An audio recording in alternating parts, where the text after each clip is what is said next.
A long time ago, in a quiet valley surrounded by mountains, there lived a young warrior named Arin.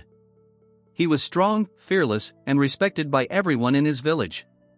From childhood, he was trained to fight, trained to win, trained to never bow his head to anything or anyone. To him, strength meant control. Victory meant force. And surrender meant weakness.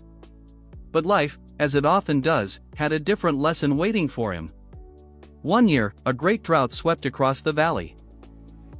Rivers dried, crops withered, and the people grew afraid. The elders believed that the only way to save the valley was to climb the sacred mountain and ask the Great Spirit for rain. It was a dangerous journey, one that only the bravest could attempt. Arin stepped forward immediately. "I will climb the mountain," he said. Confident. Determined. Ready to conquer whatever stood in his way. The elders warned him, the mountain cannot be defeated. You must climb with humility. You must listen more than you speak. And you must surrender your heart to the Great Spirit. Arin smiled politely, but inside he thought, I do not surrender. I win. And so he began his journey. The path was steep, but Arin forced his way through it.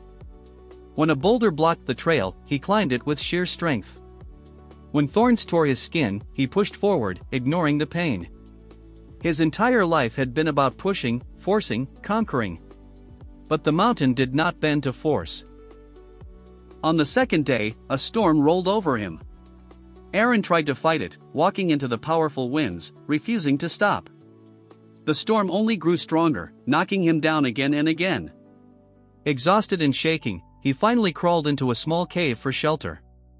For the first time in his life, he felt powerless. That night, as rain hammered the rocks outside, Arin whispered to himself, "Why is this mountain fighting me?" From the shadows, an old voice answered, "It is not the mountain that is fighting you. It is you who is fighting the mountain." Startled, Arin looked up. An old monk sat quietly by a small fire, as calm as still water. The monk's eyes were gentle. "You climb with anger in your heart. You want to conquer the mountain, when what is required is surrender." Arin frowned. "I am a warrior. Warriors do not surrender." The monk smiled. "There are two types of surrender, child. One comes from fear. The other comes from wisdom." Arin listened, confused. The monk continued. "Surrender does not mean giving up. Surrender means opening your heart to something greater than yourself. You fight everything, even things meant to guide you. That is why you suffer." Arin stayed silent. "Tomorrow," the monk said, "try climbing without fighting. Try listening to the mountain. Try letting go." Arin slept with these strange words in his mind. The next morning, the storm had passed. He stepped out of the cave and looked at the path before him.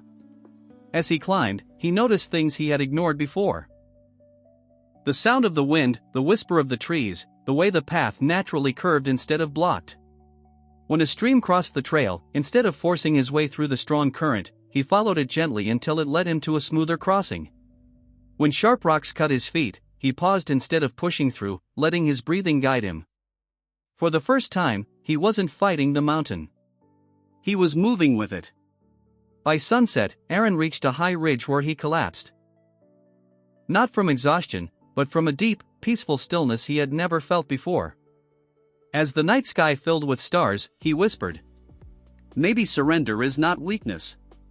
The next morning, Arin reached the sacred summit. There, surrounded by clouds, he finally knelt.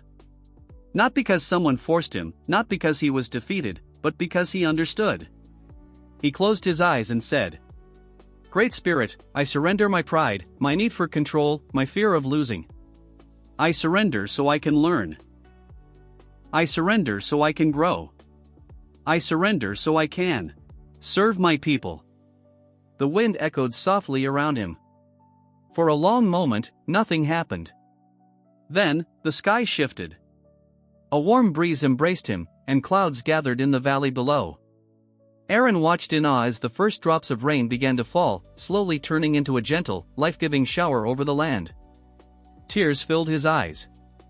The mountain had heard him. The spirit had accepted his surrender. Arin descended the mountain transformed. He was still a warrior, strong, skilled, courageous. But now he understood a deeper truth. Strength is not only in fighting. It is also in letting go. It is in trusting something beyond your own power. When he returned to the village and told his story, the elders smiled. "You have learned the greatest lesson," they said. "A warrior is not the one who conquers the world, but the one who conquers himself." And from that day, Arin lived with a peaceful strength.